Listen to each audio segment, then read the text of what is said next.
Hello everyone, welcome to my channel एब्स्ट्रिक कादिया। हम लोग स्टडी कर रहे हैं यहाँ पर क्लास 10th स्टैंडर्ड की आरबीएससी बोर्ड की बुक चैप्टर नंबर 5। उसका आज हम यहाँ पर रीड करेंगे। दैनिक जीवन में रसायन। HCl वो NH4OH के कॉम्बिनेशन से NH4Cl+H2O बनता है, जो कि कृत्रिम धुआं उत्पन्न करता है। CH3COOH और NaOH के कॉम्बिनेशन से CH3COONa और H2O बनता है। लवणों के उच्च गलनांक और अकथनांक होते हैं, हम ये लास्ट चैप्टर में पढ़ चुके हैं। क्रिस्टल जल की जो फॉर्मूला है वो होता है Na2CO3 10H2O। फटकरी हमें K2SO4 Al2SO4 के होल ट्वाइस डॉट H2O, ये फटकरी का फॉर्मूला है। अम्ल हमेशा H+ आयन देते हैं, हमने पहले भी पढ़ा है। HCl H2SO4 और HNO3 इसके अम्ल के उदाहरण हैं। अम्ल प्रोटॉन दाता होते हैं और इलेक्ट्रॉन ग्राही होते हैं। दुर्बल अम्ल जो है वो CH3COOH H2CO3, ये दुर्बल अम्ल के उदाहरण हैं। और दुर्बल अम्ल जो है उसके बाद क्षार है, OH- क्षार देते हैं। और इस KOH NaOH CaOH का होल ट्वाइस NH4OH, ये सब क्षार के उदाहरण हैं। क्षार जो है वो प्रोटॉन ग्राही होते हैं, जबकि अम्ल जो है वो प्रोटॉन दाता होते हैं। इलेक्ट्रॉन दाता जो है वो क्षार कहलाते हैं और इलेक्ट्रॉनों को ग्रहण करने वाले अम्ल कहलाते हैं। H2SO4 में जब Zn मिलाया जाता है तो ZnSO4+H2 का निर्माण होता है। NaOH में जब Zn मिलाया जाता है तो Na2ZnO2+H2 का निर्माण होता है। CuO में कॉपर ऑक्साइड में जब HCl मिलाया जाता है तो CuCl2 और H2O का निर्माण होता है। यानी ऑक्साइड और अम्ल को मिलाया जाता है तो लवण और जल का निर्माण यहाँ पर होता है। ऑक्साइड में जब क्षार को मिलाया जाता है तो लवण जल का निर्माण होता है और अम्ल और क्षार दोनों मिलकर लवण और जल का निर्माण करते हैं। तो ये एक है कि ऑक्साइड में अगर अम्ल मिलाया जाएगा तो भी लवण और जल का निर्माण होगा। ऑक्साइड में क्षार मिलाने पर भी लवण और जल का निर्माण होगा। अम्ल व क्षार को मिलाने पर भी लवण और जल का निर्माण होता है। अब यहाँ पर कुछ खनिज अम्ल दिए हैं। H2SO4 HCl और HNO3 खनिज अम्ल के उदाहरण हैं। एक भाग जब HNO3 का और 3 भाग जब HCl का मिलाया जाता है तो अम्लराज का निर्माण होता है। सल्फ्यूरिक अम्ल को अम्लों का राजा कहते हैं। तो अम्लों का राजा किसे कहते हैं? अम्लों का राजा सल्फ्यूरिक अम्ल को कहा जाता है। देश की औद्योगिक प्रगति की दर जो है वो सल्फ्यूरिक अम्ल से ही नापी जाती है, इसलिए सल्फ्यूरिक अम्ल को अम्लों का राजा भी कहा जाता है। सोडियम हाइड्रोक्साइड साबुन, अपमार्जक, कागज उद्योग, वस्त्र उद्योग आदि में काम आता है। कैल्शियम हाइड्रोक्साइड जो है वो मिट्टी की अम्लता को दूर करने के लिए काम आता है। CaOH का होल ट्वाइस यानी सफ़ेद चूना जो है वो कीटनाशक का घटक है। MgOH का होल ट्वाइस यानी मैग्नीशियम हाइड्रोक्साइड, जिसे मिल्क ऑफ मैग्नीशिया भी कहा जाता है, ये एंटी एसिड यानी पेट की अम्लता को दूर करने में या कब्ज में हमारे काम आता है। इसके बाद है कैल्शियम कार्बोनेट CaCO3, ये संगमरमर के रूप में फर्श बनाने में या धातु कर्म में, लोहे के निष्कर्षण में, सीमेंट में ये हमारे काम आता है। नाइट्रिक अम्ल जो है HNO3 सोने चांदी के गहने साफ करने और उर्वरक बनाने में काम आता है। सिल्वर नाइट्रेट यानी AgNO3 जो है वो फोटोग्राफी में काम आता है। और अमोनियम नाइट्रेट जो है वो उर्वरक या विस्फोटक बनाने में हमारे काम आता है। एसिटिक अम्ल की अगर हम बात करें तो इस सिरके के रूप में खाद्य पदार्थों के संरक्षण में या फर्नीचर साफ करने में एसिटिक अम्ल का उपयोग होता है। pH यहाँ पर हम कहें तो pH जो है, pH स्केल जो है वो किसी भी अम्ल में उपस्थित H- आयन की सांद्रता की माप होती है। यानी pH क्या है? H- आयन हाइड्रोजन आयन की सांद्रता की माप है। 1909 में सोरेनसन ने pH स्केल सबसे पहले बनाई थी। उदासीन विलयन के pH का मान 7 होता है। उदासीन जो विलयन होते हैं उनके pH का मान कितना होता है? 7 होता है। और उसकी सांद्रता जो है वो 1 × 10⁻⁻7 मोल पर लीटर होती है। pH जो है वो 7 से 14 होती है। ये इसकी पूरी स्केल होती है pH की 0 से 14 एक स्केल होती है। ठीक है, यहाँ पर ये देखिए। और 0 से 7 वाली स्केल में जो पदार्थ आते हैं, विलयन आते हैं, वो अम्लीय विलयन कहलाते हैं। और जिन विलयन की स्केल 7 से 14 होती है वो विलयन क्षारीय विलयन कहलाते हैं। यानी 7 से 14 की स्केल वाले क्षारीय और 7 से कम जो हैं वो अम्लीय विलयन यहाँ पर कहलाते हैं। अब अम्लीय और क्षारीय विलयनों के कुछ उदाहरण हैं। जिसकी पीएच 7 है वो शुद्ध जल है, यानी शुद्ध जल की पीएच कितनी होती है, तो 7 होती है। 7 से कम में HCl आता है, जठर रस आता है, दूध दही है, नींबू का रस है, टमाटर संतरा, जो भी खट्टे पदार्थ है लमसम, वो सब अम्लीय में आते हैं। क्षारीय में NaOH, रक्त, साबुन का पानी, सोडा युक्त शीतल पेय, मिल्क ऑफ मैग्नीशिया, ये सब क्षारीय विलयन आते हैं। अब दैनिक जीवन में पीएच का क्या महत्व है, तो ये उपयोग है जो बहुत ही इंपॉर्टेंट है।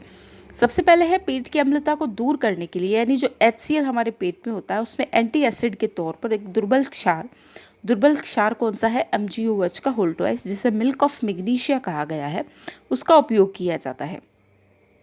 मुख में हमारे जो पीएच होती है वो 6.5 होती है।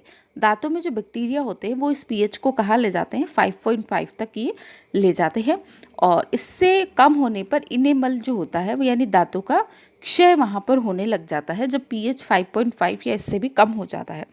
तो इसके लिए हमें क्या करते हैं कि भोजन करने के बाद में दंत मंजन, जो कि पेस्ट जो हमारा होता है वो क्षारीय विलयन होता है, उससे सफाई करनी चाहिए, जिससे पीएच हमारा वापस क्या हो जाता है, बैलेंस हो जाता है। कीटों के डंक जो होते हैं वो अम्ल स्रावित करते हैं, जिससे जलन और दर्द होता है। उस पर क्षारीय लवण NaHCO3 का होल थ्राइस यानी सोडियम हाइड्रेट का कार्बोनेट का उपयोग यहाँ पर करके जो कीट हमें काटते हैं उससे जो दर्द और जलन होती है उससे हम राहत पा सकते हैं। सोडियम क्लोराइड जो है NaCl, इसका pH 7 होता है, ये उदासीन प्रकृति का होता है। इसके मुख्य उपयोग है कि समुद्र के पानी को सुखाकर उसमें MgCl2 और CaCl2 की अशुद्धियों को हटाने के लिए NaCl के संतृप्त विलयन की टंकियों में HCl को प्रवाहित किया जाता है, जिससे NaCl जो क्या होता है, विक्षेपित हो जाता है। तो क्वेश्चन यहाँ से बनता है कि NaCl का जो क्षारीय विलयन होता है इसके अंदर MgCl2 और CaCl2 की अशुद्धियों को हटाने के लिए क्या मिलाया जाता है, तो इन अशुद्धियों को हटाने के लिए MgCl2 और CaCl2 की अशुद्धि को हटाने के लिए HCl इस विलयन में मिलाया जाता है, जिसके कारण क्या होता है, NaCl नीचे विक्षेपित हो जाता है। NaCl जो है वो एक श्वेत ठोस है। इसका गलनांक 1081 केल्विन बहुत उच्च होता है। यह अत्यधिक विलयी होता है और खाद्य परिरक्षण में, हिमीकरण में, मिश्रण में और जलीय विलयन में आयनित होता है। इसके कुछ एग्जाम्पल हैं NaOH, Na2CO3, NaHCO3 या CaOCl2 चूर्ण आदि के निर्माण में भी NaCl का उपयोग होता है। इसके बाद है सोडियम हाइड्रोक्साइड, जिसे NeOH कहा है, और कास्टिक सोडा इसका सामान्य नाम है। NaCl के विद्युत अपघटन से ये प्राप्त होता है NaOH। एनोड पर क्लोरीन और कैथोड पर यह हाइड्रोजन गैस मुक्त करता है। तो NaOH में क्या होता है कि एनोड पर क्लोरीन गैस मुक्त होती है और कैथोड पर हाइड्रोजन गैस यहाँ पर मुक्त होती है। NaCl प्लस H2O के कॉम्बिनेशन से NaOH, क्लोरीन और हाइड्रोजन दोनों गैस का यहाँ पर निर्माण होता है और एनोड पर क्लोरीन गैस और कैथोड पर हाइड्रोजन गैस यहाँ पर मुक्त होती है। गलनांक जो है NaOH का वो 591 केल्विन है, जो कि NaCl के कंपेयर में थोड़ा बहुत ज़्यादा कम है। यह एक प्रबल क्षार है, प्रबल विद्युत अपघट्य भी है।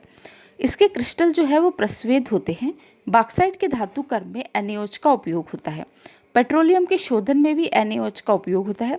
वसा तेल निर्माण में NaOH का उपयोग होता है और प्रयोगशाला अभिकर्मक के रूप में भी NaOH यानी सोडियम हाइड्रोक्साइड कास्टिक सोडा हमारे काम आता है। ब्लीचिंग पाउडर की बात करें, जिसे हम विलंजक चूर्ण कहते हैं, CaOCl2 इसका फॉर्मूला है। कैल्शियम ऑक्सीक्लोराइड इसे हम कहते हैं। CaOH के होल ट्वाइस प्लस Cl2 के कॉम्बिनेशन से CaOCl2 बनता है और H2O का साथ में निर्माण होता है। यह पीला तीक्ष्ण गंध वाला ठोस पदार्थ होता है। कौन? विरंजक चूर्ण, जिसे ब्लीचिंग पाउडर हमने कहा है। वायु में खुला छोड़ने पर यह क्लोरीन गैस मुक्त करता है। अम्लों से क्रिया करके भी ये क्लोरीन गैस को ही मुक्त करता है। यानी CaOCl2 को H2SO4 में मिलाने पर CaSO4 प्लस जल और क्लोरीन गैस का निर्माण होता है और CaOCl2 को HCl में मिलाने पर भी CaCl2 प्लस H2O और क्लोरीन गैस का निर्माण होता है।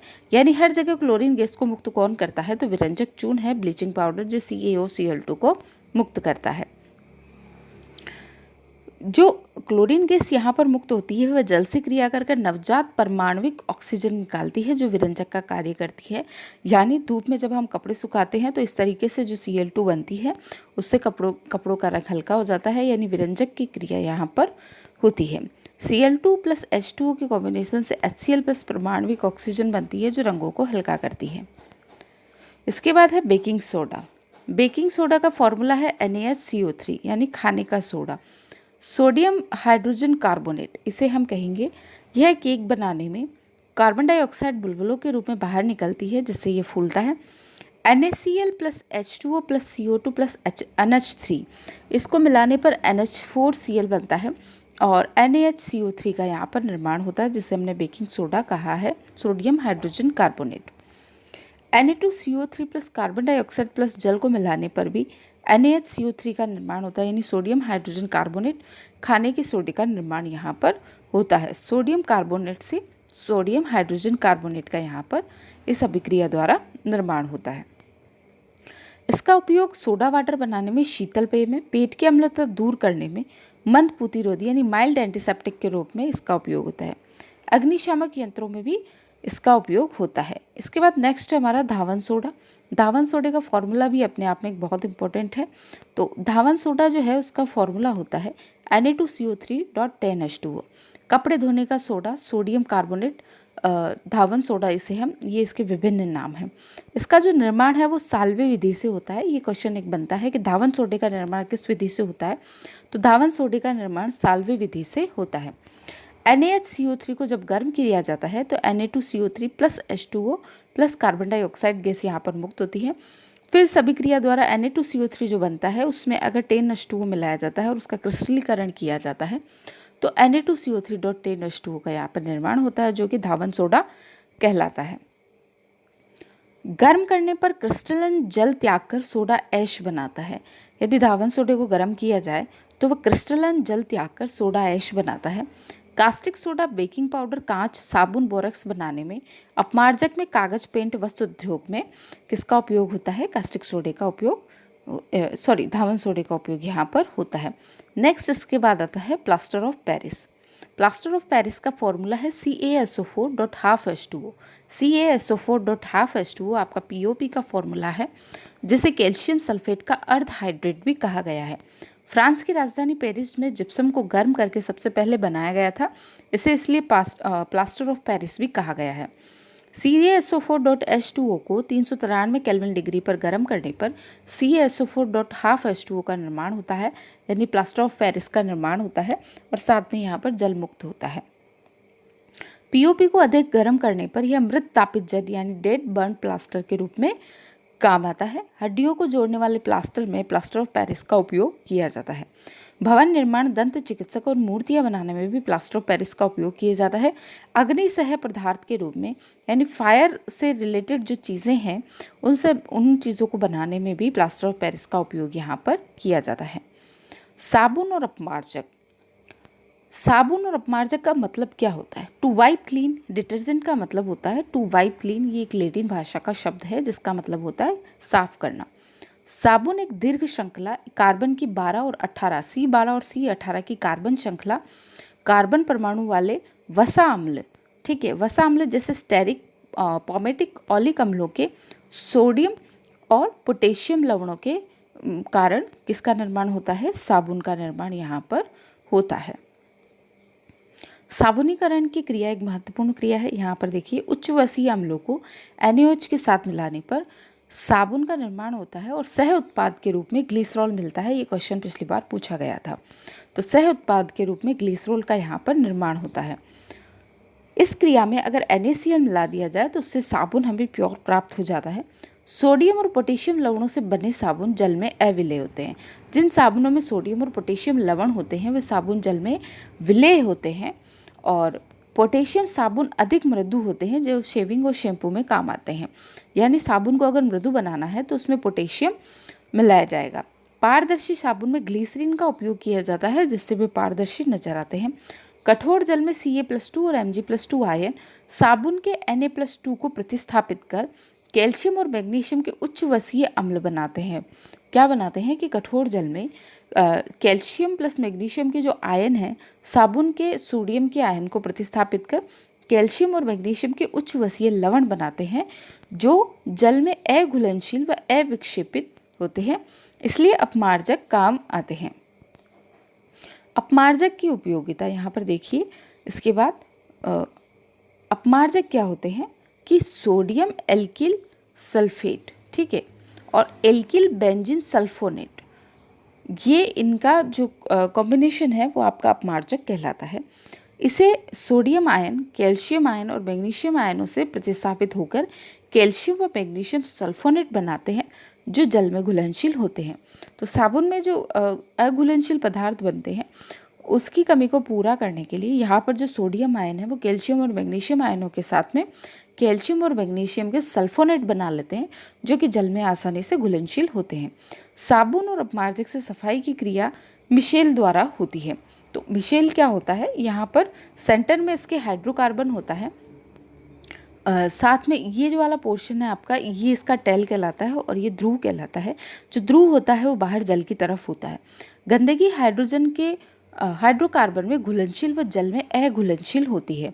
हाइड्रोकार्बन जो है वो चिकनाई को आकर्षित करता है तथा इसका ध्रुवीय भाग जो है वो जल स्नेही होता है जो कि बाहर यहाँ पर निकला रहता है, जिससे क्या होता है कि संपूर्ण चिकनाई खिंचकर बाहर आ जाती है। तो यहाँ से जो भी गंदगी होती है वो बाहर की ओर चली जाती है। तो ये अपमार्जक का यहाँ पर कार्य था। लास्ट में कुछ एसिड का यहाँ पर उपयोग दिया गया है। सिरके में एसिटिक अम्ल होता है, इमली में टार्टरिक अम्ल होता है, संतरे में एस्कॉर्बिक अम्ल होता है, लाल चींटी के डंक में फार्मिक अम्ल होता है, जठर रस में हाइड्रोक्लोरिक अम्ल होता है। तो इस चैप्टर में बस इतना ही। इसके बाद हम नेक्स्ट चैप्टर पढ़ेंगे। धन्यवाद।